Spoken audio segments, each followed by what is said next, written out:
فيلمنا بيبدأ مع جين واللي بيكون فاقد للذاكرة وهو بينقل مع أهله لبيتهم الجديد. بس أول لما بيوصلوا بيحس إن البيت ده مألوف بالنسبة له وكأنه شافه قبل كده، بس ما بيهتمش وبيدخلوا العفش بتاعهم للبيت. وبنشوف يو أخو جين وهو بيعلق نتيجة السنة على الحيطة، واللي بيكون مكتوب عليها يوم 5 مايو 1997، وبيكون عنده إصابة في رجله الشمال بسبب حادثة عربية حصلت له من سنة.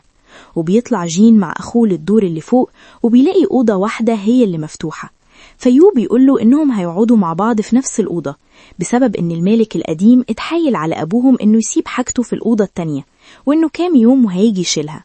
في نفس الوقت أم يو بتنادي عليه، فبيسيب أخوه وبينزل للدور الأرضي، بس بيلاقي جين إن الشخص اللي بيساعدهم في ترتيب الأوضة بيقوله هو أنت متأكد إن يو أخوك الكبير؟ فبيستغرب جين من سؤاله ولسه بيسأله عن السبب، بس بيدخل يو بيقاطع حديثهم وبيقوله إن في حد عايزك في الدور اللي تحت. ولما بيجي وقت العشاء بنشوف جين وأخوه وهم متجمعين مع والدهم، وبيحذرهم إن محدش يجي جنب الأوضة المقفولة لحد لما المالك القديم يجي ياخد حاجاته. بس فجأة بيسمع جين صوت خبط جاي من الأوضة المقفولة، بس والده وأخوه بيقولوله إن ده صوت رعد بسبب المطر ومفيش أصوات جاية من الأوضة ولا حاجة. وبتيجي الساعة 11 بالليل وبيكون كل اللي في البيت ناموا، فبيروح جين عشان ينام، بس بيسمع صوت خبط جاي من ناحية الأوضة، فبيتحرك وبيروح على هناك. وأول لما بيمسك الباب عشان يفتحه بيجي أخوه من وراه وبيقوله إنه ما ينفعش يفتح الباب، فبيقوله إنه سمع صوت من الأوضة، بس يو بيقوله إن مفيش حاجة وتعالى نخرج نشم شوية هوا برا. وأول لما بيتحركوا بيبان إن في خيال بيتحرك من تحت الباب جوه الأوضة. وبنشوف جين وأخوه وهم واقفين سوا تحت المطرة لحد لما تليفون يو بيرن، وبيطلع والده وبيكون عايزه في موضوع مهم، فبيقول لجين إنه هيرجع له تاني وبيتحرك على البيت. وهو في الطريق بيطلع عليه عصابة وبيحاولوا يخطفوه، فبيجري عليه جين عشان يلحقه، بس العصابة بتقدر إنها تركبه معاهم وبيتحركوا بسرعة. فبيحفظ جين أرقام العربية اللي خطفت أخوه وبيجري على أهله وبيقول لهم اللي حصل وبيغمى عليه من التعب. شوية وبيفوق جين وبيكون أهله بلغوا الشرطة، فبيحضر 2 منهم وبيحققوا مع جين، فبيقول للمحققين إنه شاف أرقام العربية وبيديهم الأرقام والمواصفات بتاعة العربية، بس المحققين بيقولوا له إن الأرقام دي مش موجودة أصلا، وإن أكيد بسبب المطر ما قدرش إنه يشوف الأرقام صح. وبيراقبوا تليفون البيت على أمل إن العصابة تكلمهم، بس بيمر أسبوعين من غير ما حد ما يتصل عليهم، فالشرطة بتفقد الأمل إنه ممكن يرجع تاني. وبنروح لجين وهو بيصحى من النوم على كابوس وبيسمع صوت خبط جامد جاي من الأوضة المقفولة وحد بيتحرك على أوضته، ولما الباب بيفتح بيلاقي أخوه رجع البيت بعد 19 يوم من خطفه وبيكون مش فاكر أي حاجة. فبيجيبوله دكتور يكشف عليه وبيقول ليهم إنه عنده فقدان جزئي في الذاكرة بسبب الضرب اللي اتعرض ليه. وتاني يوم بيفطر جين مع أخوه، ولما بيخلصوا بيلاحظ إن يو بيعرج برجله اليمين مع إن الإصابة اللي عنده كانت في رجله الشمال. ولما بيسأله أنت ليه بتعرج برجلك اليمين فبيقوله إنه مستعجل وبيسيبه وبيمشي. في نفس اليوم بالليل بينام جين على مكتبه من كتر المذاكرة، وبيجي أخوه وبيمسك قلم سنون وبيفضل يطلع السن في اتجاه عينه وهو نايم لحد لما السن بيقع على المكتب، وبيسيبه وبينزل من البيت. وبيكون جين حاسس بيه من الأول بس عامل نفسه نايم، فبينزل ورا أخوه عشان يراقبه، فبيلاقي إنه أخوه بيمشي بسرعة من غير ما يعرج وبياخد تاكسي وبيتحرك، فبيركب جين هو كمان تاكسي وبيمشي وراه عشان يعرف هو رايح فين.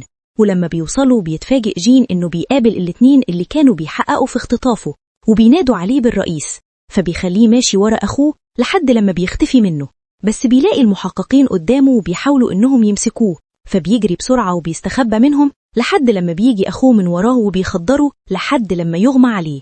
ولما بيفوق بيلاقي نفسه على مكتبه في أوضته ولا أكن أي حاجة حصلت، وبيشوف أخوه صاحي قدامه، فبيخاف منه وبيجري استخبى في الحمام، وبيقوله إنه عارف هو راح فين بالليل وإنه كان مراقبه، بس يو بيقوله إنه ما خرجش بالليل أصلا وإنه طول الليل كان نايم معاه في الأوضة.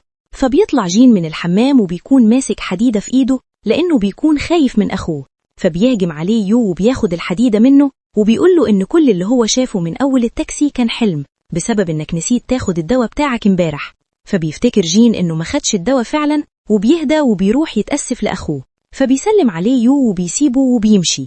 فبيبص عليه جين من الشباك وبيشوف إن أخوه بيعرج، فبيطمن وبيروح يكمل مذاكرة. بس بيلاقي سن القلم واقع على المكتب وبيفتكر إن هو ما قالش لأخوه إنه مشي وراه بتاكسي، فبيتأكد إنه ما كانش بيحلم وإن كل اللي هو شافه حصل فعلا. في الوقت ده بتكون جين وصلت للبيت، فبيروح لها وبيحكي كل اللي هو شافه، وبيقول لها إن الشخص اللي معاهم ده مش هو أخوه الحقيقي، وبيسيبها وبيطلع على أوضته وبياخد عصاية وبيروح يدخل الأوضة المقفولة. بس أول لما بيدخل بيلاقي أخوه يو مشنوق ومتعلق في سقف الأوضة، وبيصحى جين مفزوع من النوم وبيطلع إنه كان بيحلم، فبينزل على المطبخ عشان يشرب. بس أول لما بينزل بيسمع والدته وهي بتكلم أخوه يو في الموبايل وبتقوله إن جين كشف كل حاجة وعرف إنك مش أخوه والموضوع كده هيبوظ مننا وإنك لازم ترجع في أقرب وقت. وبتحس إن في حد واقف على باب أوضتها، ولما بتخرج وبتفتش في المكان مش بتلاقي حد، فبتقرر إنها تطلع أوضة جين عشان تتأكد إنه مش هو اللي كان واقف. فبيطلع جين على حيطة البيت لحد لما بيوصل لشباك أوضته وبيدخل ينام بسرعة. ولما والدته بتفتح الباب بيكون نايم على السرير، بس بتلاقي إن شبابيك الأوضة مفتوحة وإن وشه مليان مية، فبتسيبه وبتنزل تكمل مكالمتها وبتقول ليو إن هي كمان اتكشفت.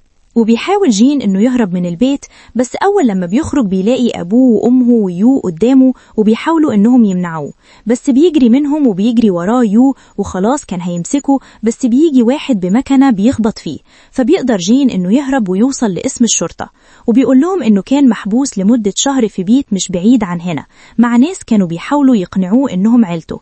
فالشرطة بتستعلم عن شخصية جين وبتجيب بياناته بالكامل، وبتكون الصدمة لما بيقولوله إنه مواليد 1977 وإن عنده 41 سنة، فجين بيقول لهم إنه عمره 21 سنة وإنهم لسه سنة 1997.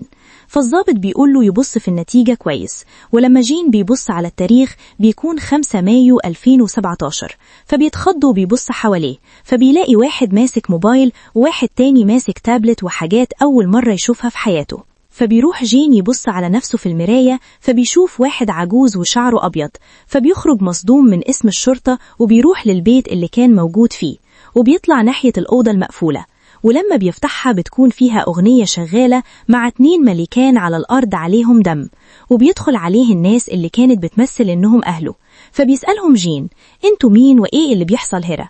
فبيقول له يو إن في البيت ده وفي نفس الأوضة من 20 سنة حصلت جريمة قتل أم وبنتها بطريقة بشعة، والشرطة كانت عاجزة عن إنها توصل للقاتل، ومع الوقت القضية اتنست واتقفلت في التحقيقات، بس أهل الضحية ما استسلموش وقرروا يدوروا على القاتل بنفسهم، فطلبوا مني التحقيق في الجريمة بعيد عن الشرطة، وبعد 4 سنين قدرنا نوصل ليك، بس ما قدرناش ناخد اعتراف منك، وده وتر أهل الضحية، فحبسناك وفضلنا نعذب فيك عشان تعترف بجريمة القتل، بس دايما كنت بتقول إنك مش فاكر اللي حصل.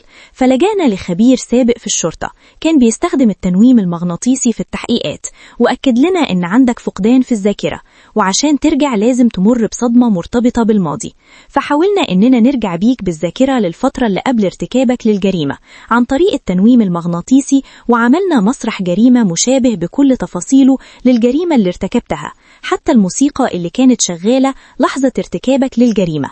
وعشان نظبط الدور عليك جبنا ممثلة قامت بدور الأم، وخبير التنويم قام بدور الأب، وفي النهاية قدرنا إن احنا نهيئ عقلك على الرجوع للفترة اللي قبل حدوث الجريمة، وانت بتصحى في عربية مع اللي كنت فاكرهم أهلك وانتوا رايحين لبيتكم الجديد، واستنينا يوم فيه مطر عشان ننفذ الخطة. بس لسوء الحظ إن في يوم التنفيذ الشرطة مسكتني واتحبست 19 يوم وباظ كل الترتيب، لأن الجريمة لازم تكون في يوم فيه مطر وما كانش فيه أمطار تاني قريب. وبياخدوا جين معاهم في العربية وبيقول له يو انت قتلت أم وبنتها وعشان كده انت هتموت بأبشع الطرق. فجين بيقول له انه ما قتلش حد وبينط من العربية وبيهرب، فيو بيطارده بالعربية وبيجري وراه لحد لما بيدخل في شجرة، فبيحاول جين انه يكمل هروب، بس بتيجي عربية بسرعة وبتخبط فيه فبيقع على راسه وبيدخل في غيبوبة وبينقلوه على المستشفى. وبيفتكر جين يوم 5 مايو 1997 لما كان هو وأهله بيتحركوا بالعربية لبيتهم الجديد، بس بيحصل حادثة على الطريق وبيموت فيها أبوه وأمه. وبيدخل أخوه في غيبوبة لمدة 6 شهور، وبيكون جين صرف فيها كل اللي معاه، لحد لما بيجي الدكتور اللي بيعالج أخوه وبيقوله إنه لازم يعمل عملية طارئة وإلا هيموت. فبيبعت جين رسائل لكل الشركات على النت وبيطلب فيها أي شغل عشان يقدر يساعد أخوه، لحد لما بيجيله رسالة على الكمبيوتر من شخص مجهول وبيعرض عليه إنه مستعد يديه المبلغ اللي هو عايزه بشرط إنه يقتل شخص، وبيديه مهلة لحد تاني يوم عشان يقرر.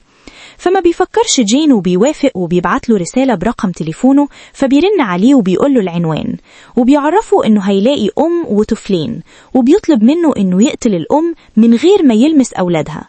وفعلا بيروح جين على العنوان وبيكون الجو بيمطر، وبيدخل البيت فبيلاقي الأم نايمة جنبها ابنها. فبيفوق جين من اللي كان هيعمله وخلاص هيمشي، بس بيلاقي الأم بتصحى وبتفضل تصرخ، فبنتها بتنزل على الصوت، وبمجرد ما بتشوف جين وهو في إيده سكينة فبتصرخ بصوت عالي. فبيخاف جين وبيطلب منها تسكت، بس بتجري على أوضتها، فبيجري وراها وبيدخل عليها أوضتها، وهو بيحاول يسكتها بيقع عليها، فالسكينة بتيجي فيها وبتموت. في نفس الوقت بتدخل عليهم الأم وبتلاقي بنتها مقتولة، فبتفضل تصرخ لحد لما بيجري عليها جين وبيطعنها هي كمان، وبيخبط في الكاسيت فبتشتغل أغنية بصوت عالي. فبيفقد جين أعصابه وبيفضل يعيط، وهو ماشي في البيت بيشوف طفل صغير بيسأله عن أمه، وبيشوف صورة الدكتور اللي بيعالج أخوه متعلقة على الحيطة في البيت، فبيفهم إن الدكتور هو اللي ورا كل ده، وبيخرج من البيت عشان يروح للدكتور في نفس الوقت اللي ابن الدكتور بيرن عليه وبيقوله إن أمه وأخته واقعين على الأرض ومش بيتنفسوا. فبيفهم الدكتور إن جين قتلهم، وبيكون جين وصل للمستشفى وبيروح للدكتور وبيسأله أنت إزاي بتطلب مني إني أقتل مراتك؟ وبيفهم إنه زي ما كان هو عايز ينقذ أخوه، هو كمان كان عايز ينقذ أولاده بفلوس التأمين اللي على حياة مراته. وبيهجم عليه الدكتور وبيكون عايز يموته زي ما قتل بنته، وبيحاول يرميه من على سطح المستشفى، بس الدكتور هو اللي بيقع وبيموت. فبيدخل جين في حالة صدمة كبيرة بتخليه يفقد الذاكرة وما بيكونش فاكر أي حاجة عن الجرائم اللي ارتكبها. ولما بيفوق جين من الغيبوبة في المستشفى بيلاقي جنبه يو اللي بيطلع حقنة فيها سم، وقبل ما يحطها في المحلول بيتأسف له جين لأنه بيكون افتكر كل حاجة. فبيسأله يو عن السبب اللي خلاه يقتل الأم وبنتها، وبيقوله إنه شاكك يكون جوزها الدكتور هو السبب، لأنه عرف إنه كان مأمن على حياتها بمبالغ كبيرة قبل وفاتها بشهر. وبيفكر جين بالطفل اللي ما قتلهوش يوم الجريمة، وبيعرفه إن الطفل ده كبر وواقف قدامه دلوقتي، وإن حياته كلها اتغيرت من يوم ما قتل أهله، وإن قرايبه خدوا كل فلوس التأمين ورموه في دار الأيتام، ومن وقتها بقى كل حلمه إنه يمسك بالشخص اللي قتل أهله وينتقم منه مهما حصل.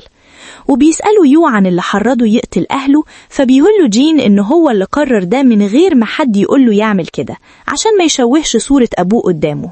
بس يو بيكون واثق إنه هو بيكذب وإن أبوه هو اللي حرضه على القتل، وبيسيب له الحقنة وبيمشي من غير ما يقتله، وبيتحرك ناحية شباك المستشفى وبيرمي نفسه من فوق وبيموت. وبنرجع لجين اللي بيقرر إنه يدي لنفسه حقنة السم وبيموت نفسه بسبب إحساسه بالذنب عن الجرائم اللي ارتكبها. لو عجبكم الفيديو اشتركوا معانا في القناة، فعلوا زر الجرس، اعملوا لايك وشير.